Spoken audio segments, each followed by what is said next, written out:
আসেন।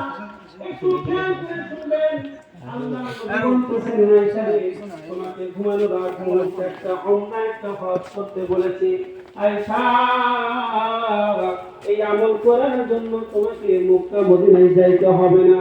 তুমি যদি বিছানায় শুয়ে একবার পড়ো আসেন। সুবহানাল্লাহি ওয়ালহামদুলিল্লাহি ওয়াল্লাহু আকবার, আমার সাথে পড়েন সুবহানাল্লাহ, সকলে বলেন সুবহানাল্লাহ ওয়ালহামদুলিল্লাহ ওয়ালা ইলাহা ইল্লাল্লাহু আল্লাহু আকবার।